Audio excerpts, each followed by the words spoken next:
예능 방송인 11명의 브랜드 빅데이터를 분석한 브랜드 평판 지수에서 유재석 씨가 1등을 차지했습니다. 무한도전이나 해피투게더, 런닝맨 같은 그런 방송 프로그램을 끌고 가는 이유도 있지만 이분이 그 부정적인 이슈들의 어떤 그게 꼬리표가 있었다면 이렇게 압도적이지 않았을 것 같아요.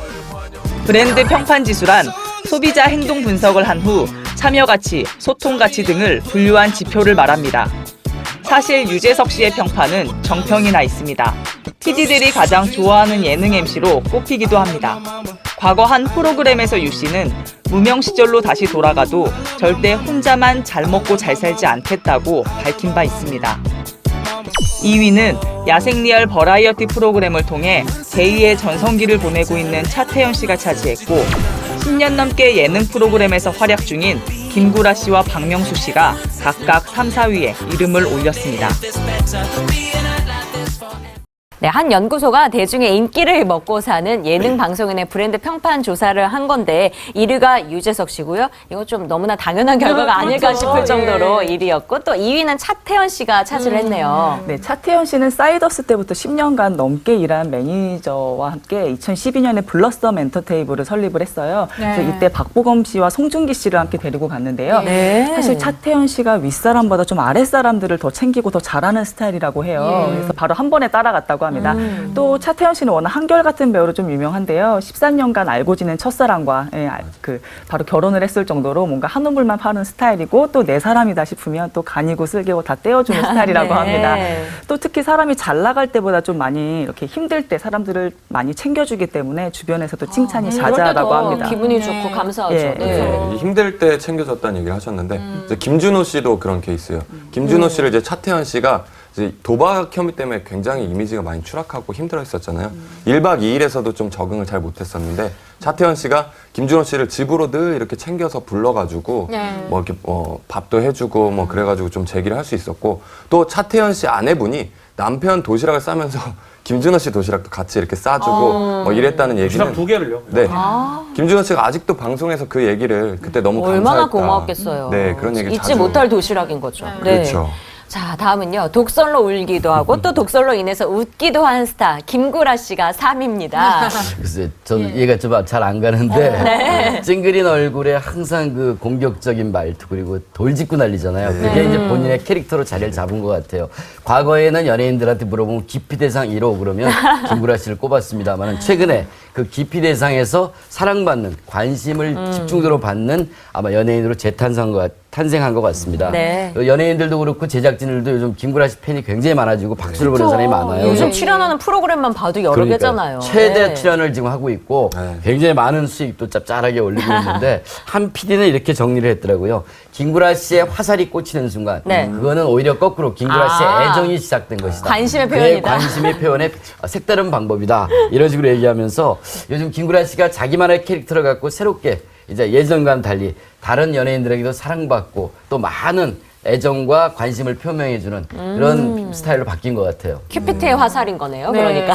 이 김구라 씨가 또 독설가인데 저는 그렇습니다. 내면이 굉장히 따뜻한 남자다 이런 생각이 드는 게 이 본인도 전 아내의 몫에 좀 빚을 갚고 있잖아요.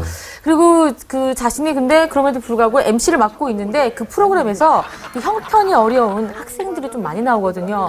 근데 이제 그런 친구들에게 장학금이나 이제 소정의 금액의 돈을 자주 전달하고 있어요. 또 김구라 씨도 무명 시절이 굉장히 길었고 형편도 어려웠잖아요. 그건 자신의 이제 어려웠던 과거를 생각해서 그런지 어려운 사람들 보면 그냥 지나치지 못하는 그런 성격이라고 합니다. 또 보기보다 저는 좀 매너 있게 보는 게 이 김구라 씨가 아직까지 011 휴대폰을 쓰고 있거든요. 그래요? 제가 이 휴대폰 번호를 안 지가 거의 10년째인데 이 번호가 그대로인데 만약에 전화를 걸잖아요. 그럼 보통 사람들은 거기에 대해서 뭐 답장을 안 하거나 이러는데 김구라 씨는 부재중 전화가 왔으면 꼭 전화를 다시 한다든지 아니면 문자로라도 꼭 보내는 약간 그걸 보면서 이 남자가 꽤나 매너 있고 좀 꼼꼼하고 배려심 있는 성격이 아닐까 이런 생각이 들어요. 그러게요. 사람은 정말 겉으로만 봤을 때는 모르는 것 같아요. 그렇죠?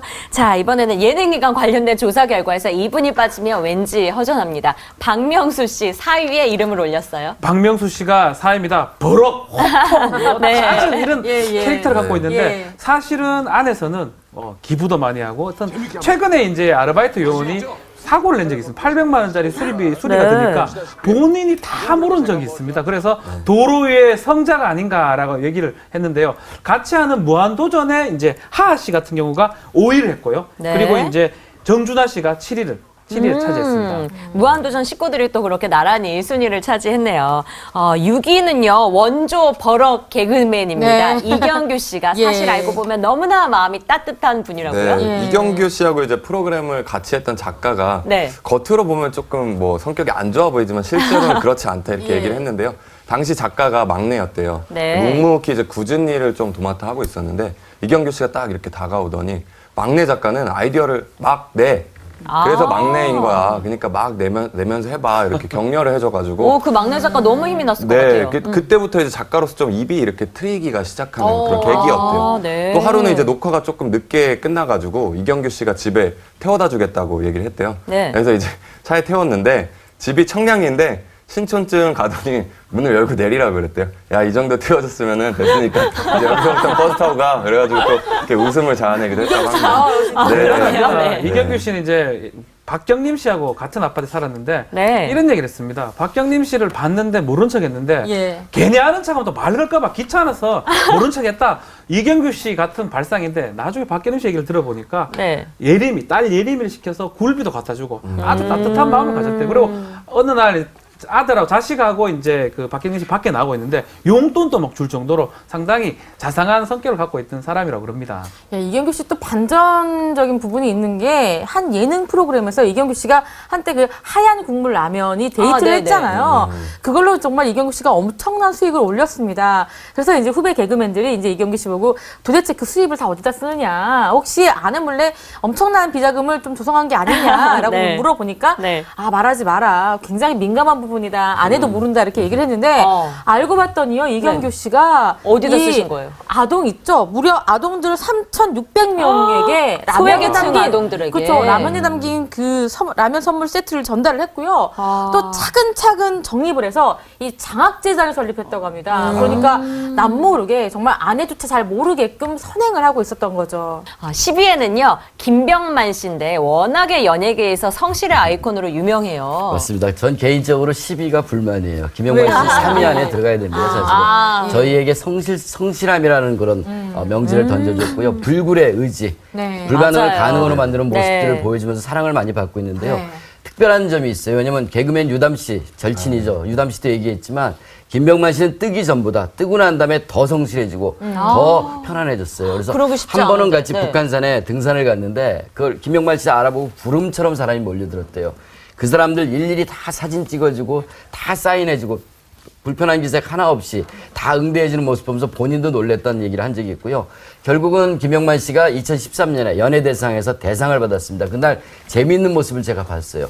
단상 아래에 있던 전 개그맨이 일어나서 다 기립박수를 치는 모습을 보면서 야, 김병만 씨가 그동안 살아온 삶, 무명에서부터 지금까지 어떻게 살았는지를 극단적으로 저희들이 느낄 수 있었습니다. 그러네요. 저희도 이기진 PD님이 상 받으시면 기립박수 칠 의향이 있습니다. 저희도 그럴 수 있습니다. 네. 근데 그 기립박수가 물론 좋아서 나온 걸 수도 있는데요. 좀 무서워서 나온 거일 수도 있습니다. 사실 전원이 기립했다는 건 약간 뭐 분기반전입니다. 김정은이 뭐 일어났을 때 치는 그런 느낌이 약간 왜 있었어요. 그러세요? 이게 왜 그러냐면 네. 사실 이런 얘기가 있어요. 그 샘 해밍턴 씨 아시죠? 네. 샘 해밍턴 씨가 이제 선배들이 무서워 개그 콘서트를 그만뒀다는 얘기를 했는데 그게 이제 김병만 씨가 가장 무서웠다 이렇게 밝혔어요. 네네. 문 열자마자 막 인사를 해야 됐고 다른 선배들이 막 냉녹차 갖다 달라는 심부름 막 그런 것도 해야 됐고 했는데 특히 김병만 씨가 제일 무서웠다고. 심부름도 제일 많이 시켰고 또 아직도 솔직히 무섭다. 잘 지내냐고 이렇게 안부 전화 거는 것도 무섭고 오는 것도 무섭고 또 체구는 작은데 이 레이저, 눈에서 레이저가 나오는 것 같다 이렇게 표현을 했는데요. 제가 개그맨 형들하고 이렇게 얘기를 해보면 사실 김병만 선배가 조금 무서운 선배인 건 맞는 것 같아요. 성실하신 동시에 이제 뭐 그런 일화가 있더라고요. 샘 해밍턴이 이 호주 사람이잖아요. 그래서 굉장히 이렇게 느릿한 편인데 갑자기 방송국에서 쿵쿵쿵쿵 소리가 나더래요. 그래서 이게 무슨 일인가 하고 샘 해밍턴이 뛰어오더니 야, 너 왜 그래? 그랬더니 병만이 형이 지금 오래 막 이러면서 막 뛰어오더래요. 그만큼 이제 무서웠다는 이런 슬픈 얘기도 있습니다. 언제나 이렇게 즐거움을 주는 예능 방송인들의 활약 앞으로도 저희가 계속해서 기대하면서 응원하도록 하겠습니다.